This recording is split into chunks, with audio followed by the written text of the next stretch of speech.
Cher Bernard, j'ai appris en écoutant la radio, en lisant le journal également, le sort du staff de l'équipe de France de rugby. Et je voulais te dire un petit mot parce que je suis un peu choqué, en fait.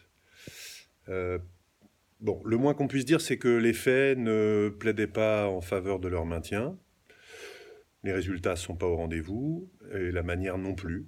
Euh, Et moi, je dois dire que j'ai emmené mon fils voir les Blacks au Stade de France et mes neveux voir les Japonais à la U Arena. Et comme on disait à l'époque, j'ai un peu mal à mon rugby, hein. C'est voilà, c'est le moins qu'on puisse dire. C'est difficile. Voilà. Pour autant, la manière avec laquelle on laisse filtrer les infos d'abord, on fait un effet d'annonce,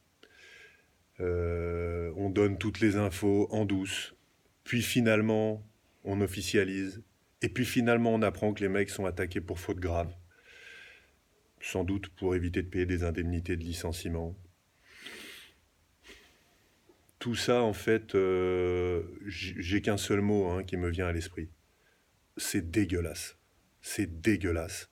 Ça ressemble en rien à l'esprit de notre sport, et ça ne respecte en rien ces hommes, et en particulier Guinoves, qui ont un palmarès long comme le bras, et qui méritent à minima du respect. Bon. Maintenant, tu as le droit de prendre cette décision-là, c'est ta responsabilité à la tête de la fédération, et moi, là-dessus, je ne te reproche pas le fond de la décision. La forme est lamentable. Quand elle est remplacée par Jacques Brunel et un pseudo-staff tournant issu du top 14,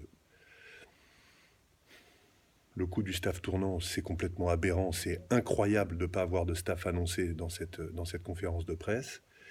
Et Jacques Brunel, ok, il a des compétences, c'est quelqu'un de très reconnu. Ce qui me dérange un peu, c'est que ça commence à faire beaucoup de copains à toi à la tête de la Fédé, et c'était un petit peu ce qu'on craignait. Donc je vais te souhaiter une bonne année 2018, malgré tout. Je la souhaite surtout à l'équipe de France.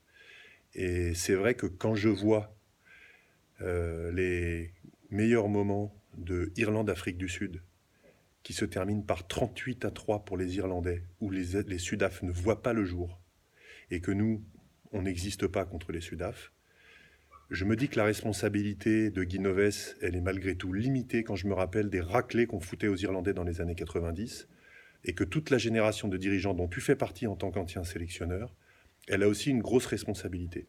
Voilà. Donc je trouve ça très facile, la manière avec laquelle on fait aujourd'hui porter le chapeau à des gens, et je trouve ça triste. Voilà. Mais néanmoins, je souhaite bonne année à tous les gens de la Fédé, à l'équipe de France surtout, et à tous les amoureux de rugby. Voilà. Allez, ciao.